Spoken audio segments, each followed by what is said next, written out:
Hello, and welcome to Deltek Costpoint's Accounts Payable Year-End video for 1099 preparation.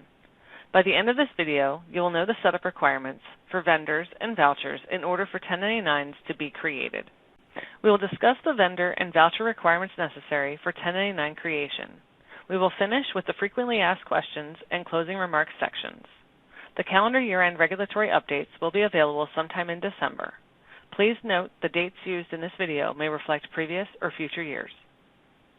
In order to create 1099 information in Costpoint, the vendor must first be designated as a 1099 vendor.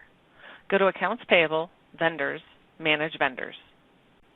Turn your attention to the 1099 area in the top right corner of the screen. It is important to note that the payer address lines and recipient address lines print in uppercase. On 1099 miscellaneous form, address lines 1 and 2 will print. However, on the 1099 NEC form, only one address line will print on the form copy A. This is due to the IRS change to the form to 3 1099 NECs on copy A in 2021.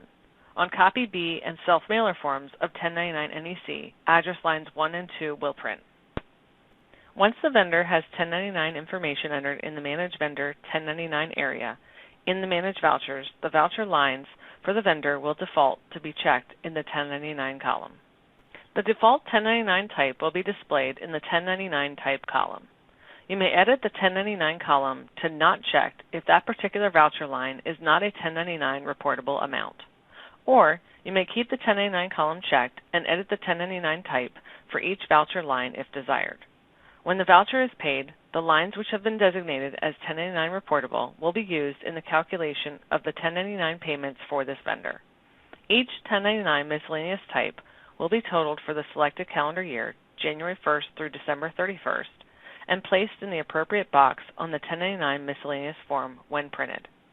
The 1099 miscellaneous report will total the 1099 miscellaneous types by vendor.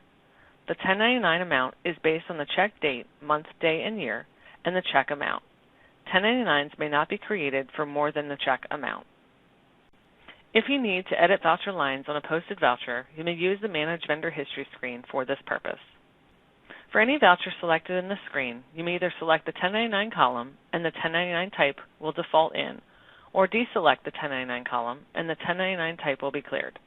It is important to note that in order to make edits to the 1099 columns in this screen, the Print 1099 Miscellaneous Form checkbox in the Manage Vendor 1099 area must be checked.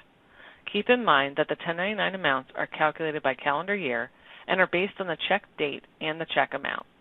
1099s may not be created for more than the check amount. Here you will find a list of frequently asked questions. Please review them at your leisure. Simply pause the video to read through the screen and then press play to continue the video. We hope they will help you with your year-end closing process for 1099 preparation. However, if you have any questions, Costpoint Customer Success is ready to assist. Call our Customer Success number at 877-457-7765.